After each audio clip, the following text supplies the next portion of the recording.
Kamala Harris resumed her conversations on Reproductive Freedom tour, this time with Emmy Award-winning actress Sheryl Lee Ralph. The conversation centered around abortion access and women's health care during a campaign event in Pennsylvania's Salus University in Montgomery County.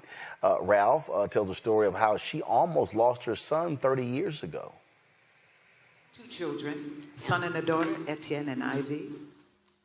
And when my son was born, it almost didn't happen. I had lost my amniotic fluid.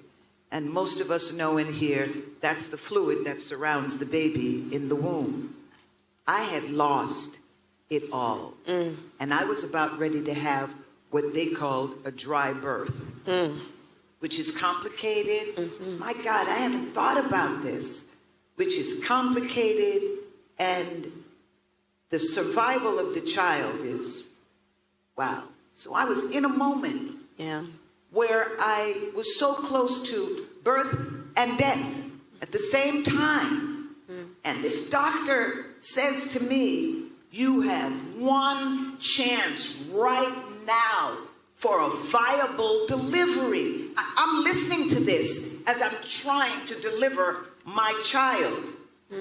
Suppose my child was not viable, and in that moment, you're going, now, you know what it looks like. In that moment, if that doctor were to deliver and excavate the child from my womb, they would have gone to prison. These are the kind of things we have got to think about. That happened to me. But that was 30 years ago. I had more rights 30 years ago. Vice President Harris warned the crowd that abortion restrictions in more than a dozen states could spread nationwide if Republican candidate Donald Trump is elected again, and more women could be affected by the overturning of Roe v. Wade, which took place 2 years ago. Ralph and Harris both say it's time to trust that women can make the best decisions about their bodies. And when we talk about freedom, why is it that we are still having to have a conversation over and over and over again about how important it is to trust women? Why do we have to keep talking about the choices that women must make for themselves? And why are we having to talk to so many women to let them know how important they are in this re-election on this subject, and how important it is to vote for your own best interest?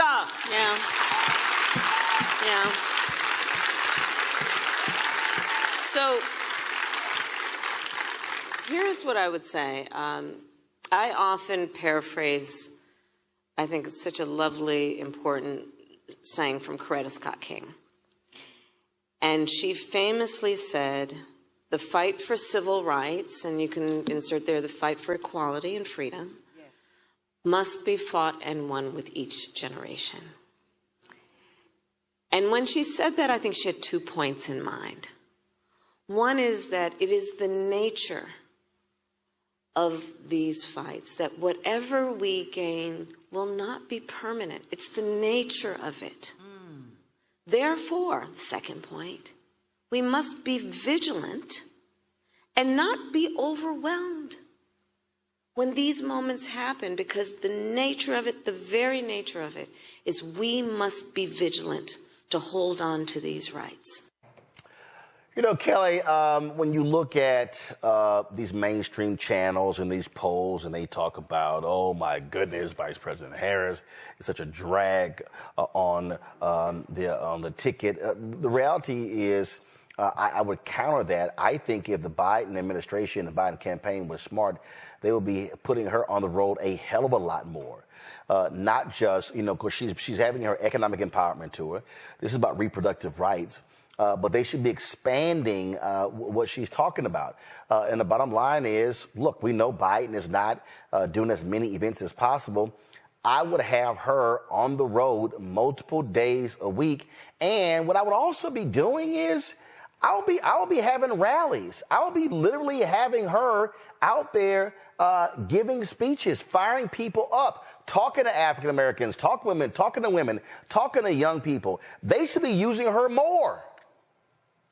I completely agree with that. And it is frustrating to see because in 2020, my understanding is the whole reason that Kamala Harris was chosen, well, I shouldn't say the whole reason, but a large reason that Kamala Harris was chosen to be our vice president is because of her intersectionality.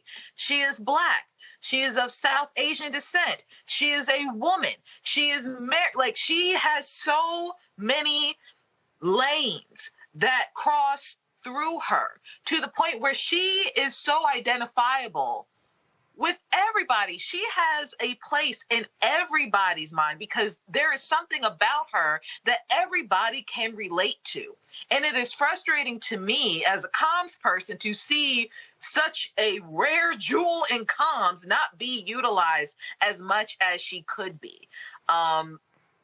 For whatever reason, I'm not in the Biden camp. I don't know why, but if this election is as vital and as crucial as everybody is touting it out to be, if we really have to vote to save our democracy again, vote to save our lives again, why don't we use who we have, in my opinion, for the first time? Because she wasn't really utilized on the trail last time either.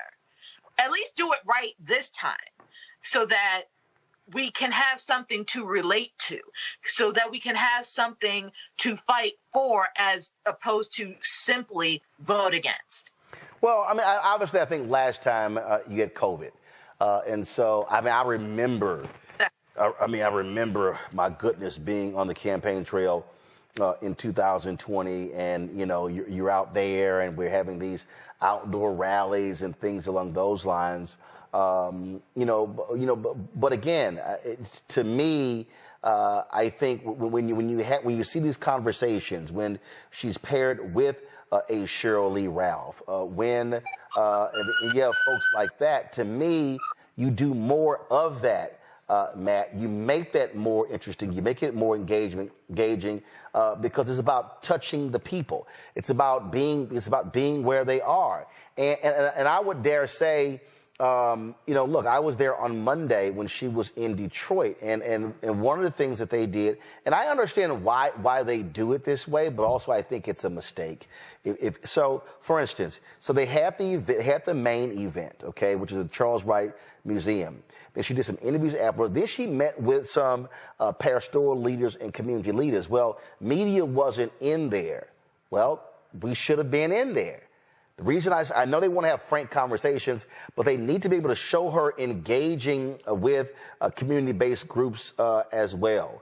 And I just think that it's smart politics to put her with regular, ordinary people as much as possible, to be having regular, ordinary conversations. And I get the economic empowerment tour, but frankly, I really think, I remember when I think Obama did one. I think he went to Southern, and there was a Q&A. Do the same with her. Give her an opportunity to be able to take some questions for people in the audience and have that. To me, that just makes more sense and better use of her skill set. I think that's right, but I think that they're afraid of running away on the fence voters, particularly white Midwestern voters, who may view her as divisive because of coverage for her. And I think it's stupid because she's obviously effective at communicating the Biden administration's points, and in doing so with the necessary gravitas to really make those points go home. So I think they do need to utilize her better. And I know we talked recently about that hit piece, about basically what is her position and all of this stuff. And the reality of it is she's a Black woman, so she will be judged more harshly than anyone else. But she's very effective at communicating their points. And I think the Biden administration needs to not be afraid to embrace that and to utilize her. But I think one thing we have to talk about with this story in particular is before we came on the air today, I read a story that the Texas Supreme Court just issued an opinion today, 21-page opinion, where they said a woman who had paid her doctor to perform a tubal ligation where the doctor did not actually perform it and she had a baby was not entitled to emotional damages, mental anguish damages, and all of that, because the Texas Supreme Court said a baby is a blessing and not an injury by virtue of the fact that she did not get the reproductive right, that she had paid for with her doctor. I think they construed it wrong because they tried to make it about abortion, and it's really more about a breach of contract if you consider that she paid the doctor for the procedure. But the bigger point is this. Women across this country and anybody with their eyes open should be concerned about the fact that courts and politicians are eroding our rights in front of our very eyes. And I think right now it is the time for the Biden administration to run full speed ahead to not only talk to its own base, but to run to those other voters who are on the fence and who don't like Donald Trump and who don't like the Republicans, to say this is an attack on your decision about your own body. Even if you don't agree with people's decision, you should agree that they have the right to make the decision. And I think the Biden-Harris administration needs to be beating that drum very, very, very strongly, because if you notice, the Republicans, and particularly Mr. Trump, does not have a strong position on this. He keeps deferring to the states should have their own ability to choose. And I think that's because they know that that is no longer the feather in their cap. So I think the Biden administration needs to leverage that in its messaging and put her out there in the forefront.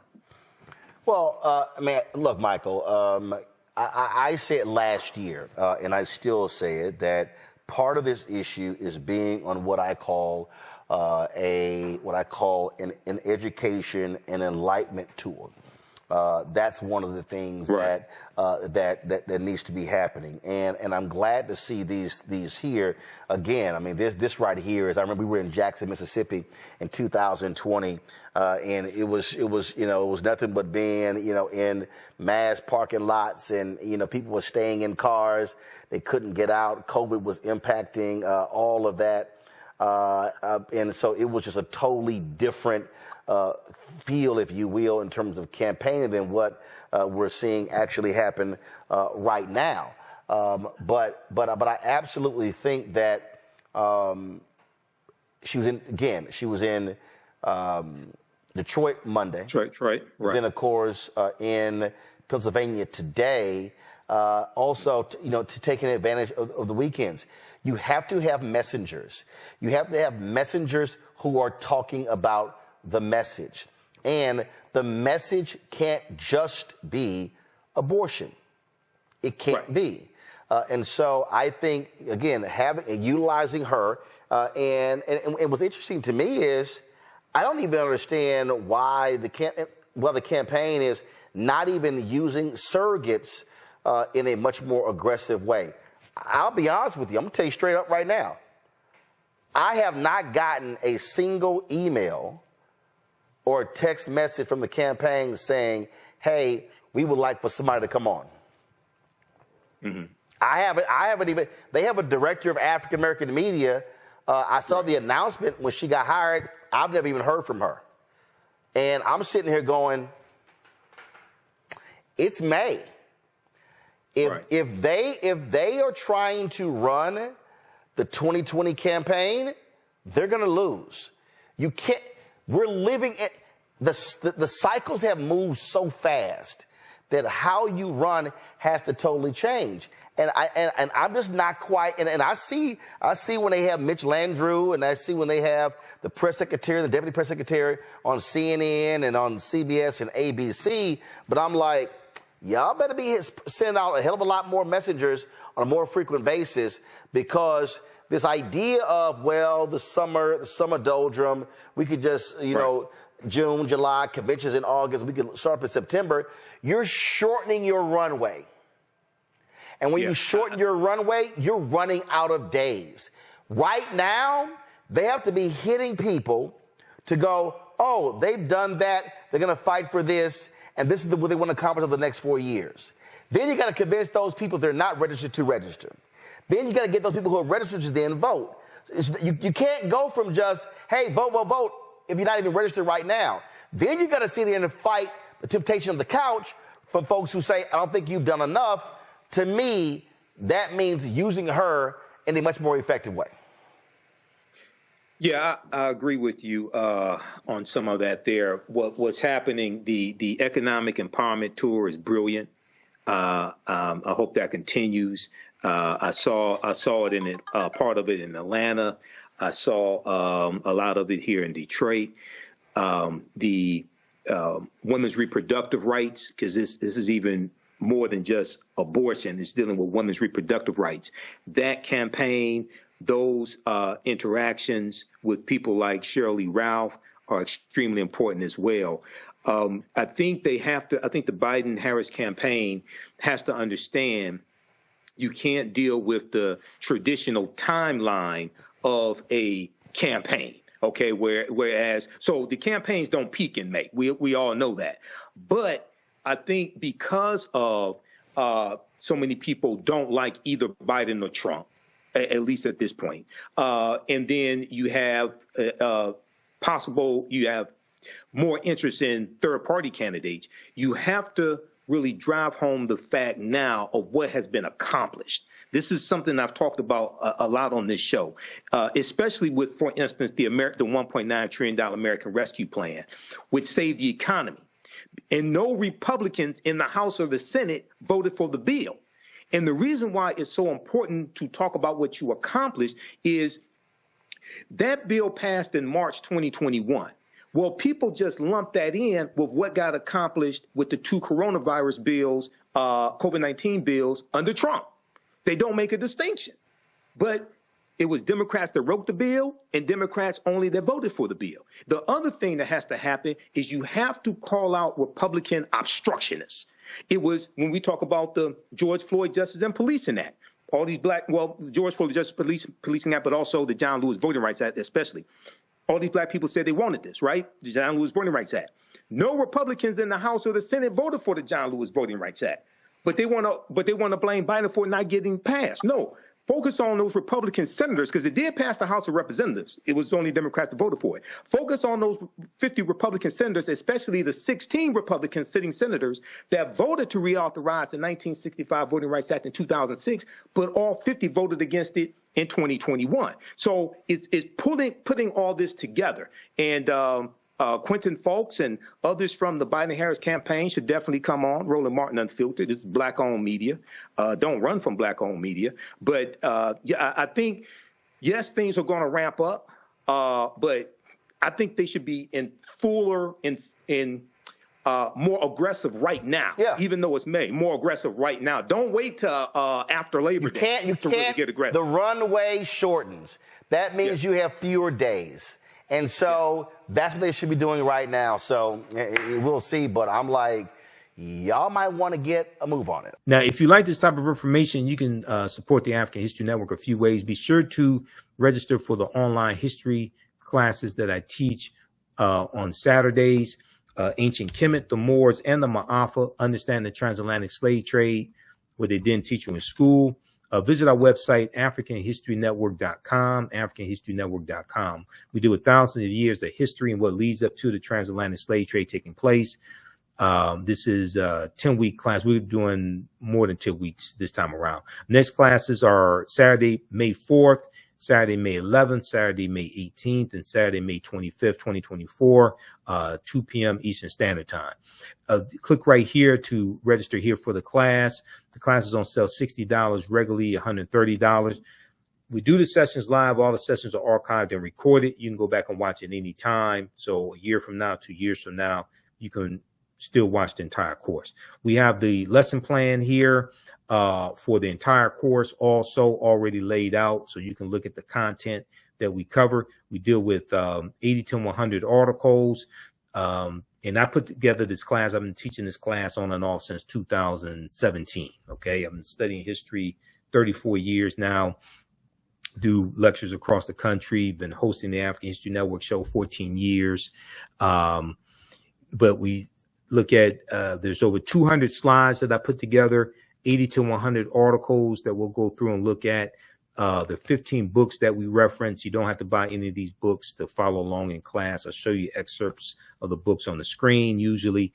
And we'll look at video clips of interviews I've done with historians like Professor James Small, Professor Kabahai Wapakamane, Anthony Browder, who wrote Nine Valley Contributions to Civilization, which is one of the books we use in the class, Runoko Rashidi, who wrote Black Star, The African Presence in Early Europe, which is another book that we use in the class, okay? So you can register for this. This content is PG-13. You can use this information with your children as well. Visit our website, AfricanHistoryNetwork.com. AfricanHistoryNetwork.com. Okay. And we'll post the link here. The link's in the thread of this broadcast. And you can support us through PayPal and Cash App, $ the AHN show through Cash App, $ the AHN show through Cash App, and through PayPal, paypal.me/the AHN show. So we have the information right here on the website as well. This is our official Cash App account, $ the AHN show, SHOW. When you go to it, it'll say Michael and show my picture there. These are fake African History Network Cash App accounts here that have been stealing money from us. There are a few other ones out there I've identified. I'm still trying to get them shut down. You can click right here on our link and it shows our QR code, okay, for Cash App. This helps us stay on the air, keep doing the research, pay some of the bills, etc. Upgrade equipment, take care of what needs